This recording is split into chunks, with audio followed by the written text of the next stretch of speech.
Kurang apa aku? Apa salahku selama ini? Sehingga dengan teganya kamu mengambil keputusan itu. Ternyata jawabannya adalah karena kamu sudah beranak dua, sedangkan dia janda beranak satu.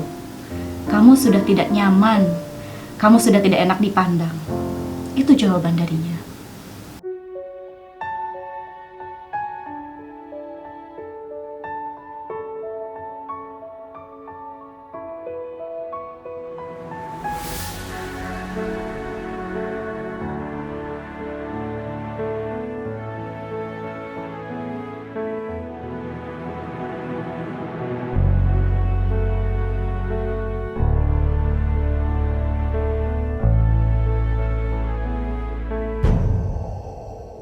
Assalamualaikum warahmatullahi wabarakatuh. Bertemu lagi dengan saya Poppy di Storygate Channel. Kali ini saya akan membawakan cerita yang berjudul Layangan Putus.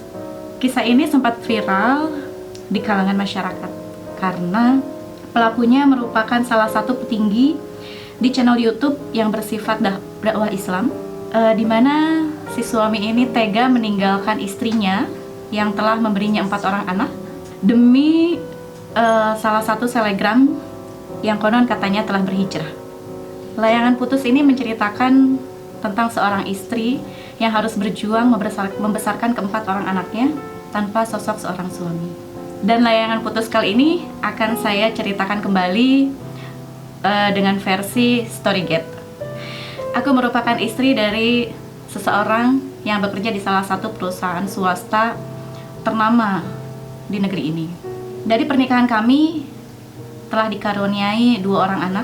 Kehidupan rumah tangga kami sama seperti kehidupan rumah tangga pada umumnya.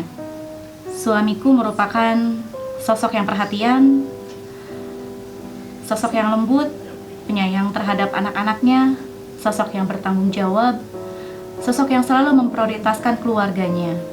Masalah-masalah kecil sering kami alami, tapi selama ini kami masih bisa menyelesaikannya. Manis pahitnya kehidupan pun telah banyak kami lalui. Namun seiring dengan berjalannya waktu, akhir-akhir ini suami berubah.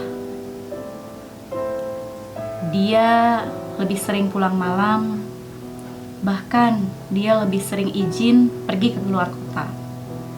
Awalnya saya tidak curiga. Saya selalu beranggapan atau saya selalu berpikir bahwa itu hanya urusan pekerjaan, tidak ada urusan lain. Sampai pada suatu hari saya menerima kabar bahwa suami telah menikah lagi. Tapi saya tidak langsung mempercayainya. Saya ingin mendengar klarifikasinya langsung dari suami saya. Hingga pada suatu hari setelah dia pulang kerja, saya mengajak dia untuk berbicara. Saya menanyakannya langsung tentang kabar itu. Apakah benar kamu sudah menikah lagi? Dan dengan entengnya dia menjawab, ya, saya sudah menikah lagi beberapa minggu yang lalu. Kurang apa aku? Apa salahku selama ini? Sehingga dengan teganya kamu mengambil keputusan itu. Ternyata jawabannya adalah karena kamu sudah beranak 2, sedangkan dia janda beranak 1. Kamu sudah tidak nyaman, kamu sudah tidak enak dipandang. Itu jawaban darinya. Pada saat itu, hati siapa yang tidak hancur, hati siapa yang tidak sakit mendengar pengakuan suaminya sendiri. Setelah mendengar pengakuannya, saya meminta kepastiannya, apa mau dia sebenarnya? Apakah kamu memilih untuk mempertahankan rumah tangga ini, atau kamu lebih memilih wanita itu? Dan jelas dia lebih memilih perempuan itu. Dari situ, saya depresi. Saya sempat menenangkan diri bahwa apa salah saya selama ini, apa kekurangan saya selama ini. Di samping itu juga, saya merasa benci terhadap anak-anak saya. Bahwa selama ini yang saya pikir anak-anaklah penyebab dari berpalingnya suami saya terhadap saya dan berpindah hati kepada wanita lain. Bahwa anak-anaklah penyebab semua ini. Bahwa anak-anaklah yang menyebabkan suami pergi meninggalkan rumah. Saat itu saya benci sekali sama anak-anak. Ingin rasanya saya membunuhnya. Ingin rasanya saya membuang mereka. Sempat saya berpikir bahwa andai tidak ada anak-anak, mungkin ini tidak akan terjadi. Andai tidak ada anak-anak, mungkin rumah tangga saya masih bisa dipertahankan. Tapi untungnya itu tidak berlangsung lama. Saya sadar bahwa anak adalah anugerah. Kita tidak bisa memutuskan apakah anak berhak atas kehidupan kita atau tidak, karena semuanya sudah merupakan takdir yang harus kita jalani. Dari situ saya sadar, dari situ saya mulai bangkit, dan dari situ saya mulai menata kehidupan saya kembali.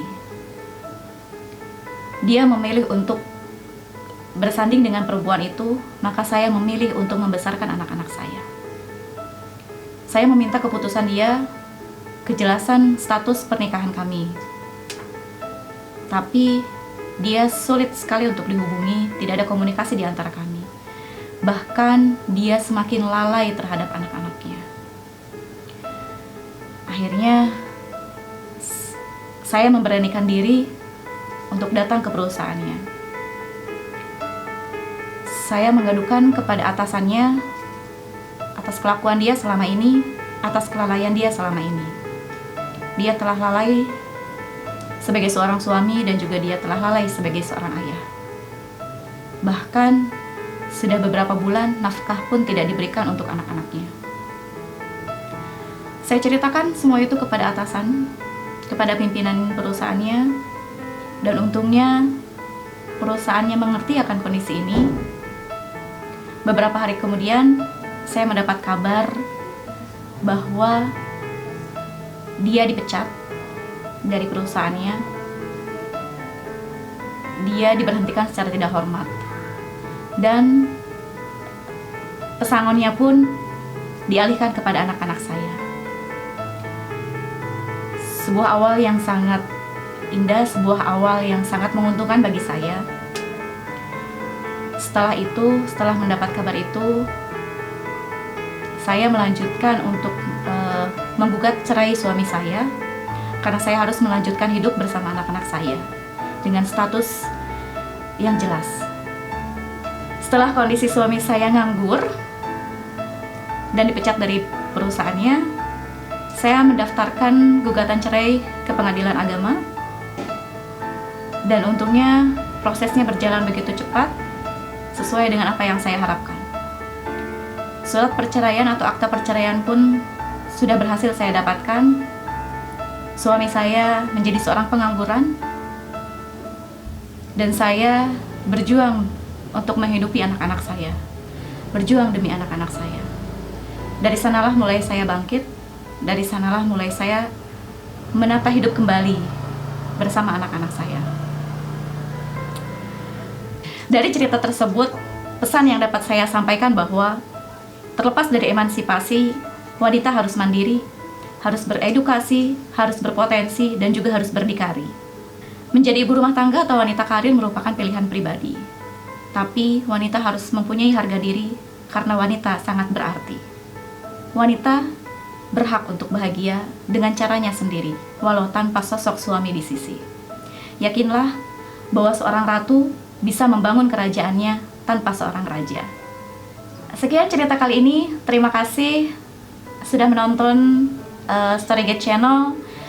Bagi rekan-rekan yang ingin ceritanya atau ingin kisah hidupnya diangkat kembali di Storygate Channel, silahkan kirimkan ceritanya di deskripsi box. Terima kasih atas perhatiannya. Assalamualaikum warahmatullahi wabarakatuh. Sampai ketemu lagi di cerita Storygate Channel berikutnya.